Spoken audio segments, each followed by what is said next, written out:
Caracol Sostenible. Gabriel de las Casas, Gustavo Yepes.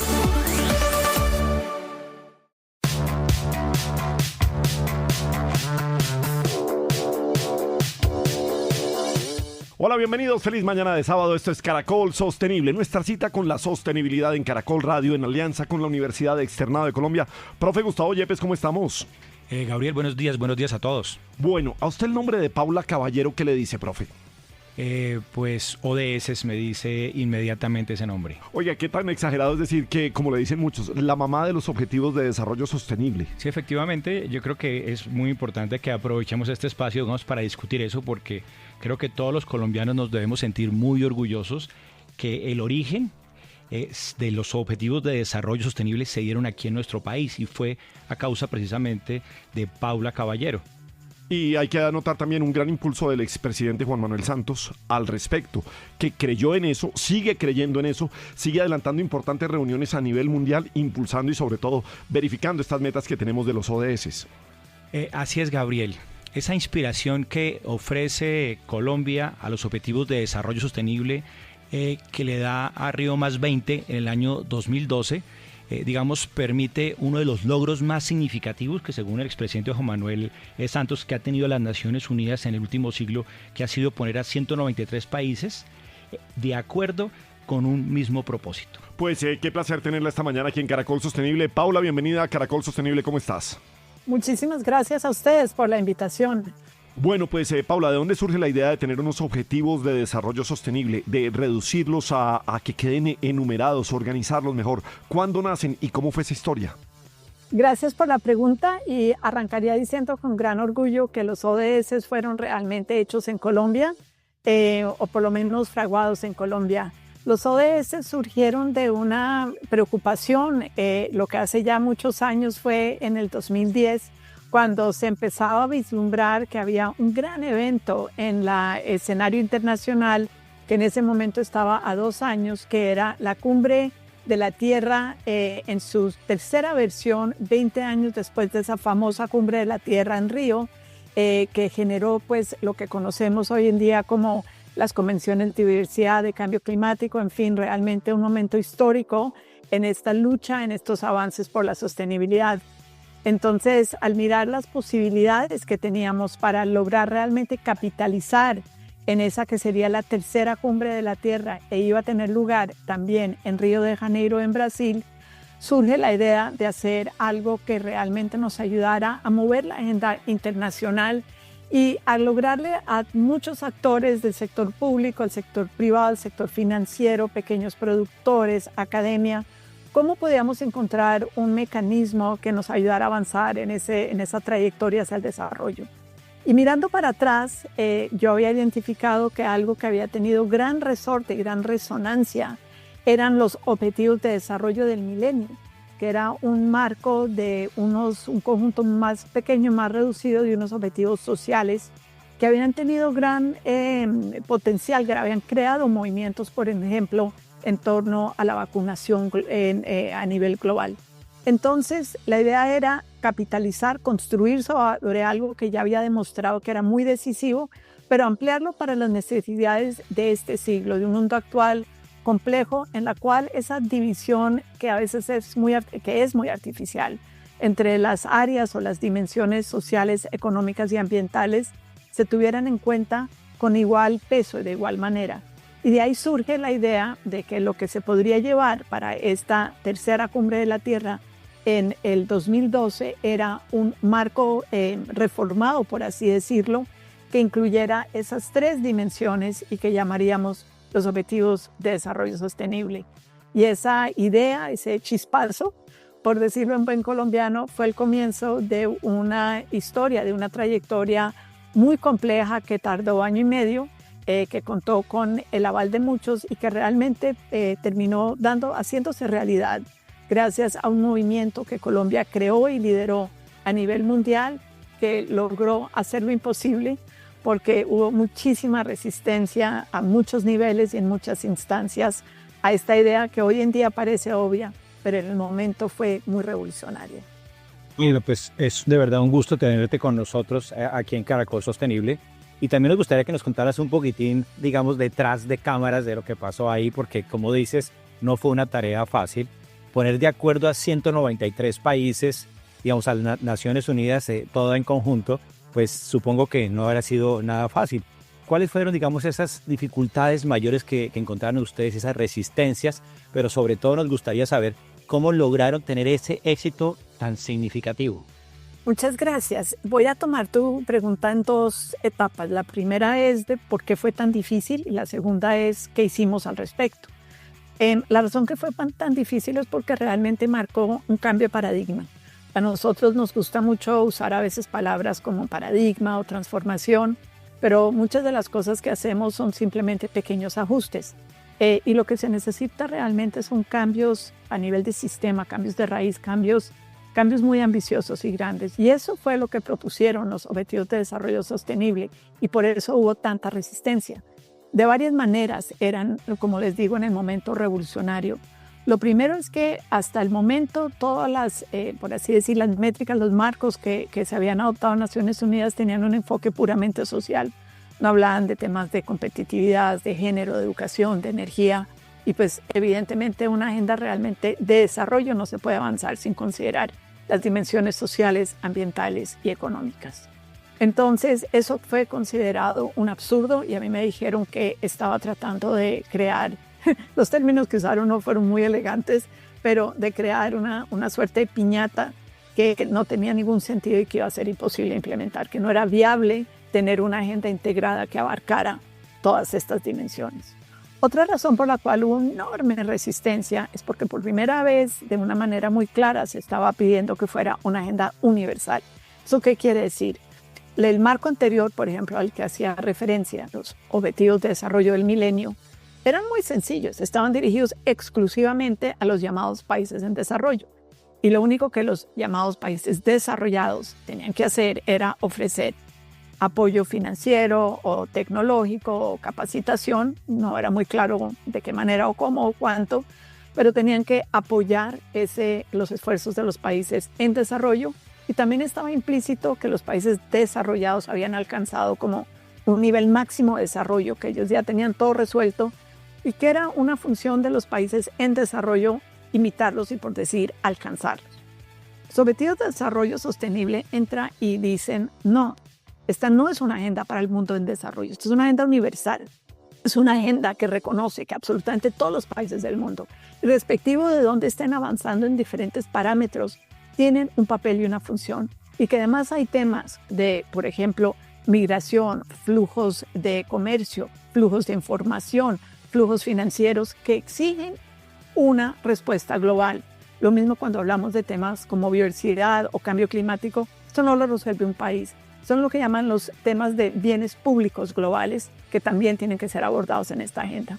Entonces fue revolucionario porque, como me decían cuando empecé a proponer esto ya a las negociaciones, personas o representantes de países desarrollados me decían, pero Paula, usted si entiende lo que está haciendo, usted está diciendo que yo, que represento a X país desarrollado, voy a tener que rendirle cuentas a Naciones Unidas de lo que yo estoy haciendo. Yo les decía, sí, exactamente eso es lo que se está proponiendo. Eso es lo que propone Colombia. Entonces, el hecho de impulsar una agenda en la cual puede que hubiese responsabilidades diferentes o prioridades diferentes, eso en sí ya fue revolucionario porque dejó de marcar un mundo absolutamente bifurcado, por así decirlo, en la cual solamente tenían que actuar los países en desarrollo a un mundo en el cual reconocemos que todos tenemos y que todos los países tienen un papel que jugar.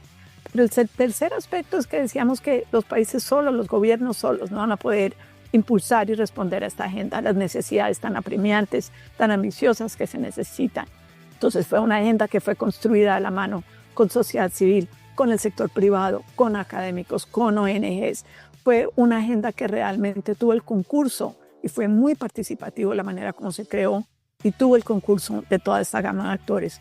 Esas tres funciones, y podría hablar de otras, pero destacaría que esos son tres aspectos por los cuales hubo tanta resistencia, pero también por la cual logramos que los ODS, una vez adoptados, ayudaran a realmente cambiar la manera como se entiende y cómo se ve el desarrollo.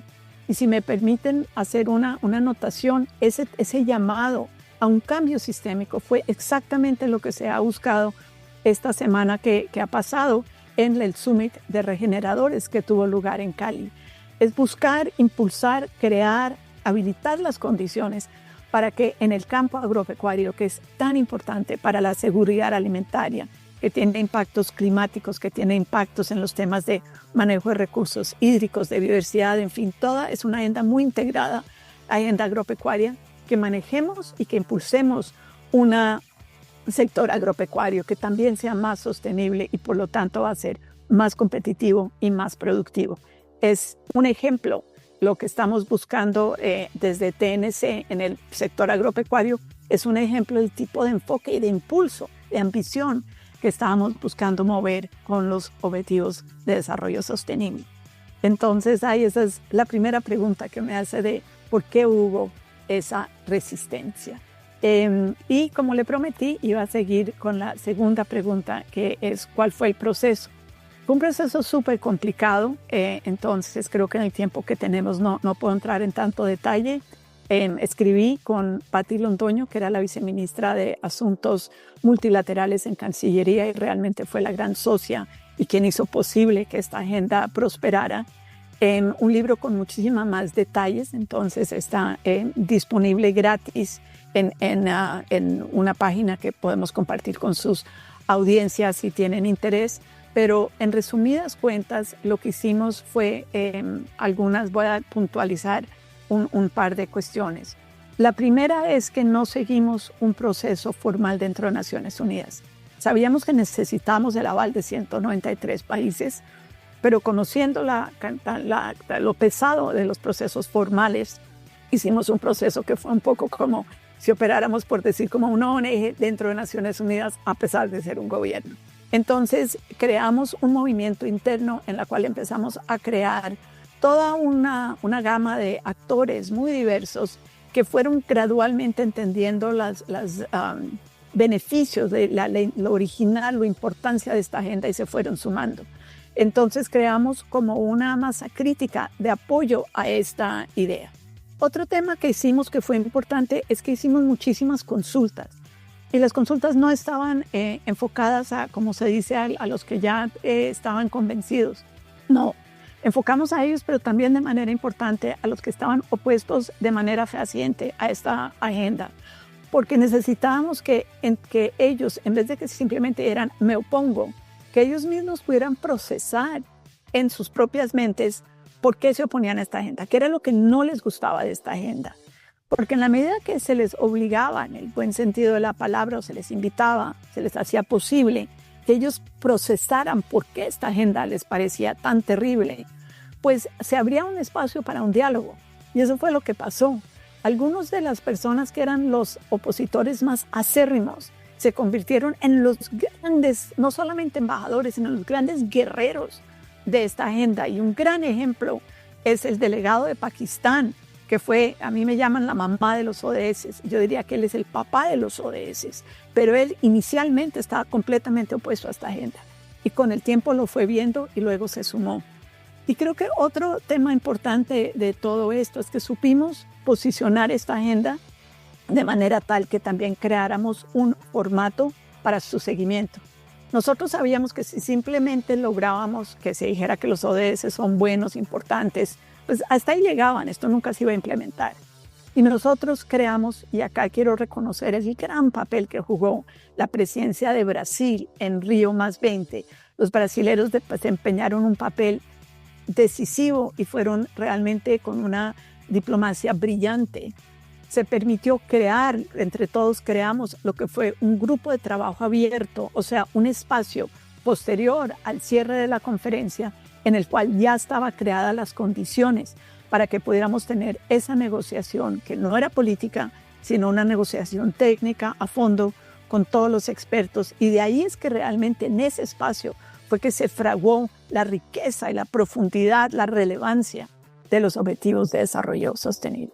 Paula, pues usted nos ha hablado aquí de desarrollo, nos ha hablado de consensos con aquellas personas que no estaban muy de acuerdo con estos ODS, nos ha hablado de alianzas y uno de los objetivos justamente habla de eso, el objetivo 17 alianzas, y creo que usted logró explicar de una forma magistral cómo lograr esa alianza de todos los países y me siento afortunado porque esta es una conversación que lo absorbe a uno, de esas conversaciones en las cuales uno se siente muy a gusto de aprender tanto y el tiempo quizás no nos da para poder desglosar todo eso que usted tendría para contarnos. Pero desde el año 2015, cuando se empiezan a implementar los ODS, hasta el momento en el cual estamos haciendo esta entrevista han transcurrido 10 años. Y si usted mira hacia atrás, ¿qué se ha logrado? ¿Y hace falta alguno ODS? ¿Incluiría alguno más en este momento? Mire, esa es una pregunta que me hacen mucho en estos días y yo le diría lo siguiente. Uno, fue muy difícil lograr los objetivos. Fue un momento muy puntual de la diplomacia multilateral y cualquier esfuerzo de ampliar o cambiar los ODS va a dar como retorno algo mucho menor, inferior a lo que tenemos hoy en día. Entonces, lo primero es un llamado a que busquemos mirar cómo podemos continuar y mejorar la implementación de los objetivos que existen, pero que no busquemos tratar de reinventarlos o cambiarlos porque el espacio político a nivel multilateral simplemente no existe. Es como decir que vamos a volver a negociar el Acuerdo de París o otros momentos decisivos que se han logrado, que obedecieron una serie de circunstancias muy específicas. Lo segundo es que los objetivos de desarrollo sostenible van mucho más allá de los 17 objetivos. Es una mentalidad. Lo que los objetivos estaban y lo que Colombia estaba tratando realmente de impulsar era, como decimos en el libro, cambiar la manera como se entiende el desarrollo, que redefiniéramos el desarrollo, para que dejamos de ver los temas económicos, el tema social, el tema económico en silos, encasillados, que es lo que siempre hacemos, y que realmente se impulsara una agenda de integración, en la cual una métrica, por ejemplo, que tiene que ver con nutrición infantil, se entendiera como una métrica decisiva para la prosperidad a largo plazo de un país y no simplemente como un tema social del ICBF o de otra agencia. Cualquier tema de los ODS se puede mirar con esa visión de como todo gobierno, en el sentido de que usted puede hablar, por ejemplo, de eficiencia en el uso del recurso hídrico, que es un tema que tiene que ver con acceso a nivel urbano, que tiene que ver con cómo se están gestionando los ecosistemas y las cuencas, que tiene que ver cómo se utiliza el agua en los entornos industriales o agropecuarios. Entonces, a lo que estoy haciendo un llamado es que los ODS lo que buscaban y lo que buscan, el llamado, la invitación, es a que dejemos de ver todo en casillas y que no miremos cómo estamos haciendo con este objetivo y con esta meta, sino que entendamos realmente una meta determinada, no solamente si tenemos una métrica muy específica, pero cuáles son las otras áreas, las otras dimensiones que se ven incorporadas y que tienen que tomarse en cuenta. Temas de educación, por ejemplo. El tema de educación se muestra, claro, uno puede tener una medición que está diciendo cuántos niños van al colegio, o cuántos niños están pasando a primaria, o cuántas personas están accediendo a educación primaria o terciaria. Pero de manera importante también es cuáles son los impactos de ese acceso a una mejor educación. En muchos lugares del mundo se ha visto, por ejemplo, que las mujeres que tienen acceso a educación puede que tengan sus hijos un poco más tarde en la vida, de manera tal que ya se han consolidado como profesionales y pueden ofrecerle una mejor calidad de vida a sus familias. O que tienen unos hijos que son más saludables y más sanos, que tienen mayor conocimiento y capacidad de brindarles no solamente un entorno más saludable, sino, por ejemplo, mejor nutrición. Entonces, cuando uno deja de ver todo de esa manera tan aislada, empieza a ver la riqueza de ese entramado del desarrollo. Esa es la invitación de los ODS. Entonces, la invitación ahora, en este momento y mirando para adelante, es que los gobiernos, el sector privado, el sector financiero, los productores, así sean una pequeña asociación de productores o algo como un FEDEGAN o un FEDEPALMA, que todos, la invitación es que miremos el trabajo que hacemos, el espacio en el cual tenemos influencia, en el cual somos productivos, y lo miremos con esos ojos integrales, la cual estemos entendiendo cuáles son las dimensiones sociales, ambientales, económicas que entran en juego y cómo podemos hacer para maximizarlas todas. Eso ya cambia la manera como tomamos decisiones, el tipo de política pública que adoptamos, el tipo de inversiones que hacemos, el tipo de incentivos que creamos y qué dejamos de hacer o qué dejamos de comprar o qué compramos. Porque todos tenemos un papel en la implementación de los ODS. Paula, ya aprovechando lo que mencionaba Juan Manuel acerca de estos 10 años en donde ya se han comenzado a avanzar y pues muchos países han mostrado avances significativos, vemos que solamente, según las Naciones Unidas, solo el 16% de los objetivos de desarrollo sostenible pues van en buen camino, pero hay un altísimo porcentaje que, como el 35%, que difícilmente se van a cumplir, e incluso ya se estaban hablando de ampliar esos plazos de 2030, algunos al 2040 o al 2050. Cuéntanos cómo ves tú esos avances, cuáles son como las luces y cuáles son las sombras. ¿Cómo percibes después de 10 años y estando solamente a 5 años de lograr nuestras metas esta situación actual? Pues mira, lo primero que yo diría es que creo que es muy relevante que 10 años más tarde sigamos hablando de los ODS, que no hayan, digamos, expirado, que no se hayan convertido en como algo que tuvo resonancia en un momento, pero murió en el camino. Porque realmente pues la negociación de Río + 20 fue súper compleja y de los pocos temas o el único tema que realmente alcanzó esa relevancia global y esa capacidad de jalar y de crear movimientos a nivel global fueron los ODS. Entonces eso creo que ya es notable. Siguiente punto era lo que yo decía. Estamos viviendo todavía de una manera muy angosta o muy estrecha cómo se están logrando los objetivos. Claro, es preocupante decir que solamente el 17%, pero yo lo que preguntaría es también yo cuestiono esa medición porque creo que se está haciendo con una mirada muy angosta, muy estrecha, muy pequeña. Entonces, un ejemplo que le doy como para hacer una analogía es que muchas veces cuando uno está tratando de apoyar un gobierno a que haga, por ejemplo, una mayor inversión en temas de cambio climático, lo que se busca arrancar es hacer una revisión de cómo se han sido los desembolsos o el manejo del presupuesto nacional. Y muchas veces lo que uno puede demostrar al hacer ese análisis es demostrarle al gobierno que no están pasando de una tabula rasa, o sea, que no es empezar de ceros, que ya hay muchas inversiones que no se habían visto como que contribuyen al cambio climático, pero que sí hacen parte de esa respuesta del gobierno a cambio climático, tanto en las dimensiones de adaptación como en las dimensiones de adaptación. Entonces yo diría lo mismo, lo que yo cuestiono es si ese 17% se está midiendo de una manera muy estrecha, digamos, mirando por ejemplo en temas de gestión eficiente del recurso hídrico. ¿Cuáles son las métricas, las mediciones que estamos usando para eso? Y si vamos a decir que no se está implementando, ¿cómo podemos hacer para mejorar una implementación que no sea simplemente mirando esa visión muy estrecha de una métrica, de una meta específica, sino que lo estemos mirando realmente en su dimensión más amplia? Los ejemplos que estaba dando de nutrición infantil o lo que estaba mencionando de educación. A mí lo que más me preocupa es que seguimos, para citar o parafrasear esa famosa frase de Einstein, que hacemos lo mismo y esperamos retornos diferentes. Y lo que yo veo es que nosotros tenemos sistemas y cuando decimos que vamos a cambiar o ajustar, les hacemos los más mínimos ajustes. Yo llamo eso hacerle como un manicure a los sistemas. Hacemos pequeños ajustes, sigue todo sin cambiar. Siguen los mismos incentivos financieros y de comportamiento, los mismos patrones de consumo, de producción, todo sigue igual. Hacemos unos pequeños ajustes y pensamos que eso de alguna manera nos va a dar un mundo más sostenible o más inclusivo. Porque para mí la inclusión es la otra cara de la moneda de la sostenibilidad. Y no es así. Le doy el ejemplo del COVID. En el COVID se habló en el momento que íbamos a tener una renovación, un renacimiento verde, que iban a haber enormes oportunidades saliendo de COVID, de que íbamos a tener unos patrones y unos derroteros de desarrollo diferentes. En Estados Unidos se habló del Build Back Better, o sea, o construir a futuro de una manera mejor. En fin, hubo muchísimas discusiones en el sector financiero, en gobierno, en todo lo que se iba a lograr. Y la realidad es que no se logró absolutamente nada, todo siguió igual. Se acabó la pandemia, se fue volviendo a la normalidad y volvimos a esa, entre comillas, normalidad, lo que en inglés llaman el business as usual, sin ningún cambio.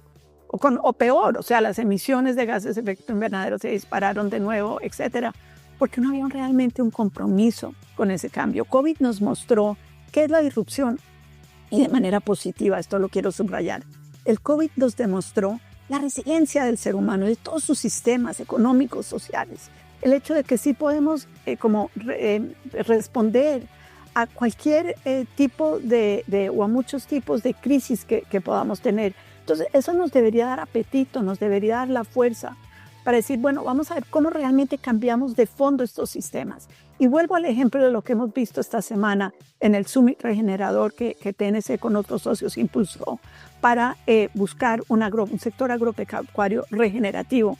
Es lo mismo, ahí estamos tratando de ver cómo se puede cambiar todo el sistema, los incentivos financieros que existen, el comportamiento de los productores y el consumidor, el entendimiento de qué es, por ejemplo, una finca bien manejada. ¿Es una finca que no tiene absolutamente ningún árbol, tiene pasto y vaca? ¿O es una finca en la cual se están practicando o se están implementando unas prácticas regenerativas que permiten darle mayor sombra a los animales, que permite crear, por ejemplo, bancos de alimento para que los animales tengan un engorde más rápido, con mejor valor nutritivo, que sea más productivo, más competitivo y que a la vez ayude a mejorar la condición de los suelos? Por ejemplo, por citar un ejemplo, esos los ODS. Entonces, si seguimos mirando, o sea, ¿cuánta carne están exportando?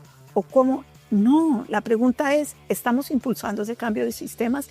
Y ese es el reto de lo que nosotros, como en cada uno de nuestra esfera de influencia, nuestra esfera de trabajo, tenemos la obligación que hacer. En este momento que enfrentamos tantas crisis planetarias, ¿cómo nosotros podemos desde nuestro espacio impulsar lo que realmente es un cambio profundo y real de los sistemas que nos rodean, para que no volvamos a simplemente hacer ese pequeño manicure y vernos luego sorprendidos de que las cosas no han cambiado, porque tienen que cambiar? Y muy puntualmente acerca de esos incentivos que estás mencionando, ¿cómo ves entonces esa obligatoriedad? ¿Es vinculante ese compromiso de los países con los objetivos de desarrollo sostenible? ¿Deben responder de alguna manera a las metas propuestas y a los indicadores? ¿O es totalmente voluntario por parte de los países, así como lo es de las empresas o de las personas? Los ODS siempre se previeron y se entendieron como un esquema absolutamente voluntario, igual que los Objetivos de Desarrollo del Milenio. El sistema multilateral no tiene cómo hacer cumplir lo que en inglés llaman el enforcement de este tipo de marcos de métrica. No hay ninguna posibilidad. Y además no es necesario. Mira, una de las grandes, como digo, fue un proceso muy difícil y una de las críticas es que esto iba a ser, como dicen coloquialmente, una carrera abajo, race to the bottom, como dicen en inglés, ¿no? Se iba a buscar el menor impacto posible y que todo el mundo le iba a sacar el cuerpo y que esto iba a morir en el intento. Y no ha sido así. Hay muchos, sobre todo el sector privado, muchas veces ha estado a la vanguardia de la implementación de los ODS, aunque es voluntario porque ven la utilidad. Y de manera creciente yo creo que hay un entendimiento de que estos temas están integrados.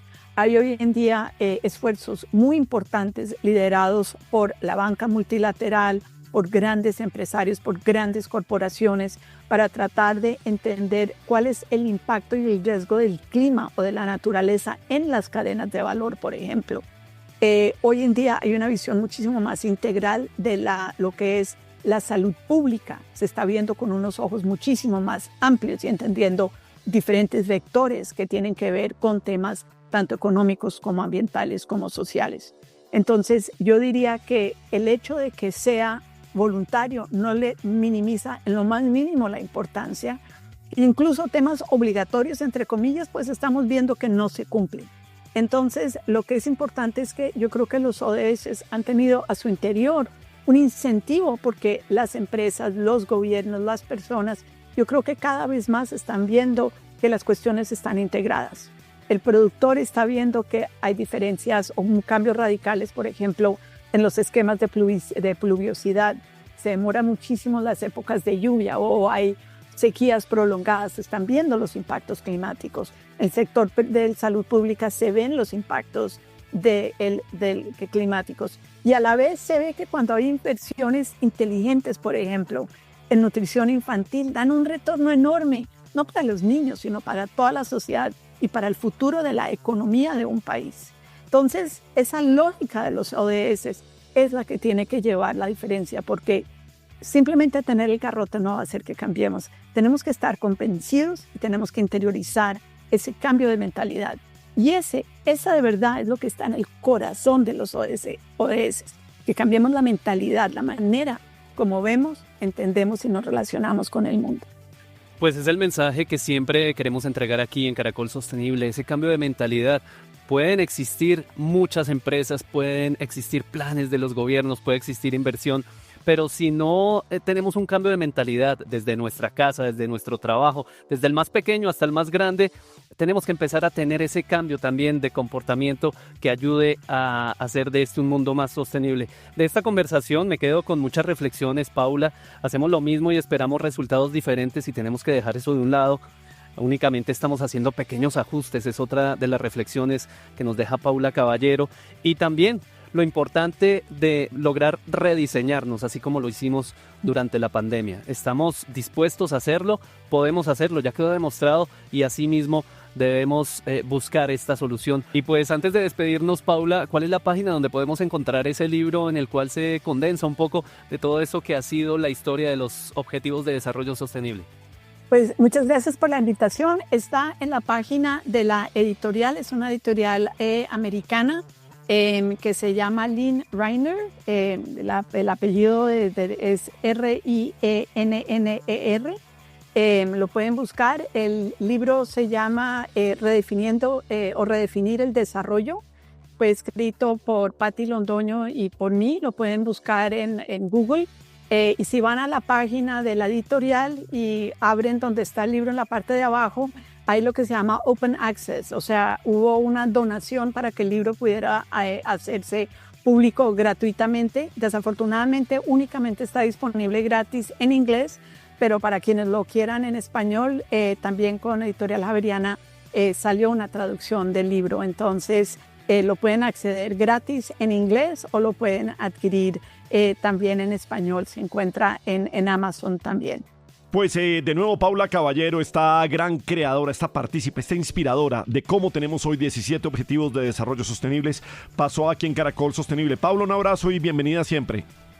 Muchísimas gracias por la invitación y por esta importante plataforma que impulsan con tanto tino y con tanta ambición y con tanto acierto. Muchas gracias. Muy bien, profe, pues creo que gran invitada y nos inspira de que no importa el país, no importa de dónde somos, creámonos el cuento. Nosotros pudimos organizar los ODS. Sí, Gabriel, yo creo que esto es muy interesante darle continuidad a nuestro programa anterior, en donde estuvimos viendo un poco y analizando un poco los objetivos de desarrollo sostenible, pero creo que esta entrevista con Paula nos da mucha claridad sobre la importancia que tienen los objetivos de desarrollo sostenible y sobre todo nos motiva a que todos como colombianos comenzamos a comprometernos mucho más, a pesar, digamos, de los retos que tenemos en este momento. Solo restan 5 años para su cumplimiento y aunque muchos de estos no se van a cumplir, yo creo que si todos nos unimos, como lo proponen los Objetivos de Desarrollo Sostenible, más tarde que temprano lo podemos lograr. Bueno, sigue Caracol Sostenible en Caracol Radio. Ya regresamos con Caracol Sostenible. Continuamos con Caracol Sostenible.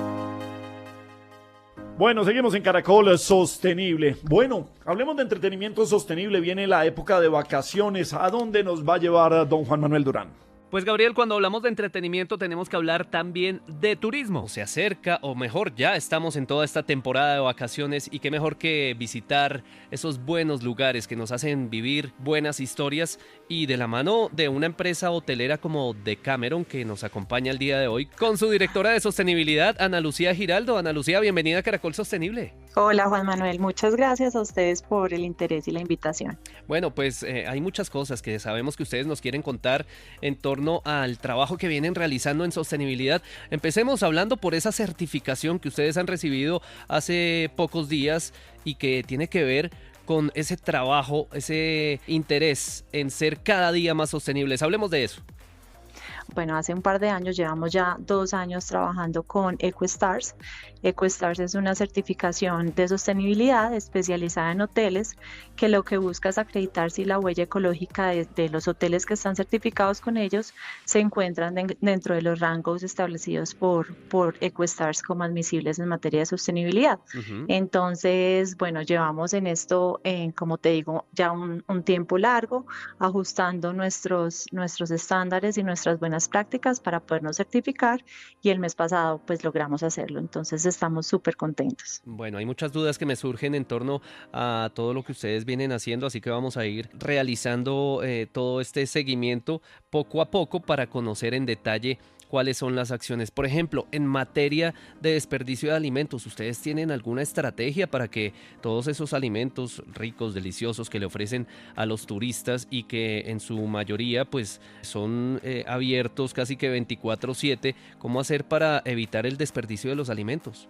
Sí, pues qué bueno que lo preguntas porque precisamente nosotros en Decameron nos hemos trazado unas metas y una de esas es en la gestión de residuos, específicamente en los orgánicos, que pues los alimentos que salen de nuestros buffets se clasifican como orgánicos. Entonces, recientemente hemos lanzado una campaña de sensibilización de reducción del desperdicio alimentario y lo que primero queremos hacer es cambiar la mentalidad, es decir, no por el hecho de que nosotros seamos un todo incluido, pues no tenemos este tipo de prácticas incorporadas dentro de nuestro modelo de negocio. Entonces queremos concientizar a nuestros huéspedes para que los invitemos a repetir las veces que ellos quieran, es decir, que se sirvan muchas veces en su plato, pero que lo que se sirvan se lo coman, es decir, no desperdiciemos, porque precisamente eso es lo que necesitamos reducir. Entonces, una de nuestras metas en Decameron es reducir el 20% de los residuos orgánicos que generamos y pues estamos empezando en este momento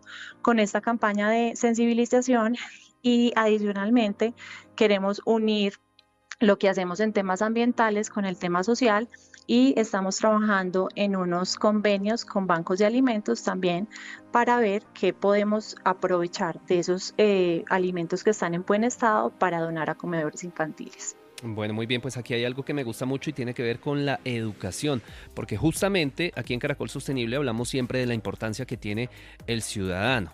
Cada uno de los oyentes a los que llega este programa, pues queremos que entiendan también la importancia del accionar de cada uno de nosotros en el día a día y por eso la educación que ustedes están tratando de darle a sus clientes pues tiene un gran valor. Bueno, pues hablemos también, Ana Lucía, ya hablamos de gestión de residuos, hablamos de educación, pero hablemos también de esa hoja de ruta que ustedes tienen hacia el año 2030. ¿Cuál es ese objetivo que tienen a futuro allí en Decameron?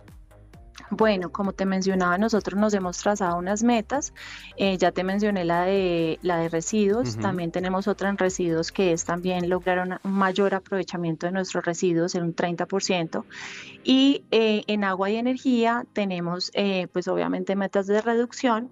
En energía queremos, no en energía específicamente, sino que esta la tenemos incorporada dentro de la meta de huella de carbono, que es reducir nuestra huella en un 30% y en agua reducir nuestros consumos en un 20%. Esto pues es en función de los ratios, es decir, de nuestras ocupaciones, pero a grandes rasgos estas son las metas que tenemos a 2030.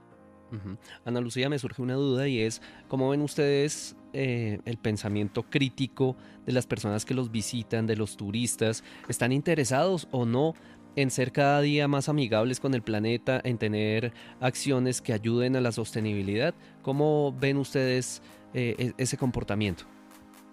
Sí, Juan Manuel, totalmente. Pues primero mencionarte que pues ya hay estudios, por ejemplo el de Booking de hace un par de años mencionaba que alrededor del 80% de los turistas cuando están buscando unas vacaciones pues buscan hoteles que sean sostenibles, o sea que tengan incorporadas este tipo de prácticas dentro de su gestión del negocio.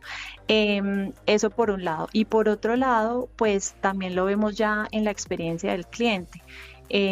Sobre todo en grupos, vemos que ya tenemos muchos requerimientos de nuestras agencias mayoristas, minoristas y del cliente persona natural también de conocer qué es lo que estamos haciendo en temas de sostenibilidad y ojalá también de ofrecer experiencias en sus estadías que los conecten con las comunidades o con el ambiente. Te hablo de limpiezas de playa, de jornadas de siembra, de visitar a estas comunidades, digamos, emprendimientos comunitarios. Entonces, sí, o sea, para verte cada vez más el interés de las personas al viajar, de tener estas experiencias y de quedarse en hoteles en donde estén preocupados por el manejo correcto de los recursos y de un involucramiento, digamos, positivo con las comunidades. Pues hablamos de turismo responsable, hablamos de turismo sostenible con Ana Lucía Giraldo, directora de sostenibilidad de Decameron, a quien le damos las gracias, Ana Lucía, por hacer parte de Caracol Sostenible, y pues la invitación para que cada día nuestros oyentes, los turistas, las personas que visitan sus hoteles se comprometan más con la sostenibilidad. A ti, Juan Manuel, y a Caracol, muchas gracias por esta invitación.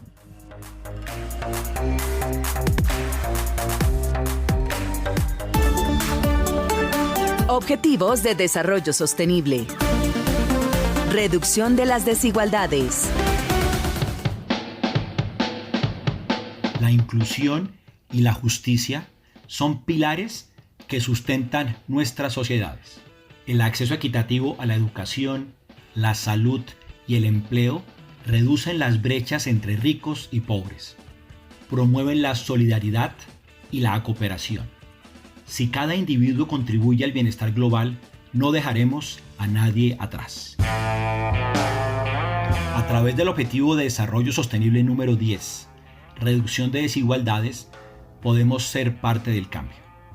El ODS 10 aborda las disparidades económicas, sociales y políticas que existen tanto dentro de los países como entre ellos. Sin embargo, la desigualdad persiste de diversas maneras. En 2020, los 1.000 millonarios más ricos del mundo vieron aumentar su fortuna en más de 3.9 billones de dólares, mientras que el 99% de la población mundial experimentó una disminución de su riqueza. Más de 700 millones de personas en todo el mundo aún viven en la extrema pobreza, es decir, con un ingreso diario menor de 1.9 dólares. Y en América Latina, el 10% más rico de la población concentra alrededor del 40% de los ingresos totales, mientras el 40% más pobre solo tiene acceso al 15%. La reducción de las desigualdades no es un imposible. Trata a todas las personas con respeto y dignidad, sin importar su origen étnico, género, edad o discapacidad. Escucha activamente las experiencias de los demás y promueve la igualdad de oportunidades en tu entorno. Apoya programas educativos que brinden oportunidades a personas desfavorecidas. Puedes donar libros, ofrecer tutorías o colaborar con organizaciones que faciliten el acceso a la educación. Utiliza tus plataformas en línea y tu voz para difundir información sobre la importancia de reducir las desigualdades. Es nuestro momento de ser los protagonistas de esta revolución de la igualdad.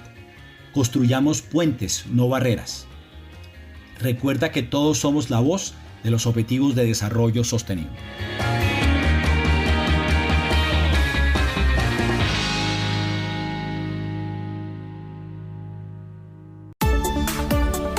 Caracol Sostenible.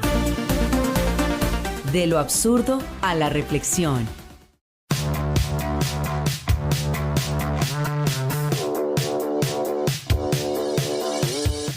Bien, qué absurdos encontramos aquí, profe Gustavo Yepes.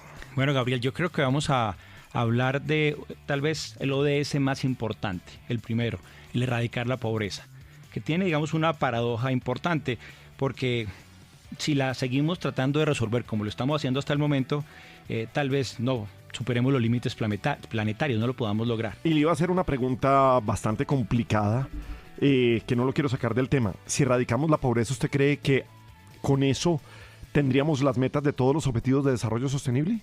No, por supuesto que no. Es una parte fundamental para comenzar a establecer una línea de base para que las personas de ahí en adelante puedan comenzar a mejorar sus condiciones de vida, pero sobre todo... Claro, pero porque mire, todos los ODS cuando arrancamos, uno dice, pero para esto hay que sacar plata, para esto hay que tener dinero, para esto necesitamos sociedades más justas, para eso, entonces, si erradicamos la pobreza, ¿sería que teníamos la mentalidad de acabar con todo lo que nos hace o todo con lo que hace el mundo que no sea sostenible? Gabriel, lo que pasa es que no solamente basta con que las personas tengan un ingreso mayor. Ese ingreso mayor podría, como lo vamos a ver a continuación, generar unos impactos significativos en el medio ambiente, pero tampoco basta porque no porque tenga una mayor capacidad adquisitiva voy a tener más derechos o se va a acabar todas mis problemas o vamos a lograr la paz. Entonces, aunque es una parte muy importante, como les decía, no es la única y posiblemente tenga alguna paradoja que les contaré a continuación. Bueno, señor. Tenemos un compromiso muy serio de todos los países, como hemos hablado en este programa, con los Objetivos de Desarrollo Sostenible. Pero existe una tensión en este ODS tan importante que es acabar con la pobreza. Porque ¿cómo lograr un desarrollo que es necesario para que millones de personas logren salir de la pobreza sin sobrepasar los límites planetarios que son los que sostienen nuestra vida? Les voy a dar algunas cifras. A ver. Desde 1990, más de 1.000 millones de personas han salido de la pobreza. Especialmente a todos los avances que han tenido en Oriente, en China, todo el tema del Asia Oriental, en el Pacífico, que han permitido, digamos, estos logros. Sin embargo, también hay cifras que muestran que aproximadamente desde el año 2013, digamos, el progreso que se había tenido para reducir la pobreza se ha desacelerado y ha comenzado a generarse en un problema porque se ha estancado. Según el Banco Mundial, para erradicar la pobreza extrema, hacia el 2030 aproximadamente, se requeriría el crecimiento del PIB per cápita de alrededor de entre 8 y un 9% anual de los países más pobres. Entonces uno diría, bueno, van a tener más ingresos y comenzaríamos con esa lógica a tratar de reducir los problemas de la humanidad. Sin embargo, tenemos que pensar en esto. Si se aumenta ese mayor consumo de alimentos y energía para toda esa cantidad de personas, más de 700 millones de personas, que requerirían para poder salir de esa pobreza extrema, elevaríamos en primer lugar la demanda de materiales entre un 40 y un 50% respecto a la demanda actual. Además, generaríamos, o mejor, emisiones netas globales mucho más elevadas. Casi tenemos que restarle un 43% al 2030 para cumplir la meta del 1.5 y estaríamos haciendo totalmente lo contrario. Y se necesitaría entre 100 a 200 millones de hectáreas adicionales para convertirlas en agricultura o minería para que podamos a estas personas darles. Es decir, que erradicar la pobreza extrema es urgente y necesario, por supuesto. Pero si se hace reproduciendo este mismo modelo que tenemos en este momento, que es extractivo, con energías fósiles, va a comprometer los límites planetarios, que son los que nos mantienen con vida. Y yo quiero aclarar esto, y no es que me entiendan mal. Pues, digamos, no quiero mostrar la inconveniencia de acabar con la pobreza extrema. De acuerdo. Lo que sí queremos ver es qué hacer para tener unos modelos que nos permiten acabar con esa pobreza sin acabar con los recursos que nos permiten vivir a todos. Pues es que bien lo dice usted, es acabar con la pobreza pero de una manera sostenible. Y bien contesta usted la pregunta y me encanta que sea de lo absurdo a la reflexión. Dice usted, es el objetivo de desarrollo sostenible quizás el más importante, pero nos dimos cuenta que no es acabar la pobreza de cualquier forma, sino hacerlo también de una manera sostenible para tener un mundo mejor. Así es, Gabriel. Yo creo que tenemos que hacernos una pregunta. Si estamos dispuestos a reducir ese concepto o a redefinir mejor ese concepto de progreso para que sea compatible con esos límites que tenemos en nuestro planeta y no pensemos que el progreso solamente es tener más, sino podemos pensar en tener unas mejores condiciones de vida. Bueno, hoy hemos tenido gran producción periodística de Juan Manuel Durán, el profesor Gustavo Yepes y Gabriel de las Casas. Los invitamos a que sigan en Caracol Radio.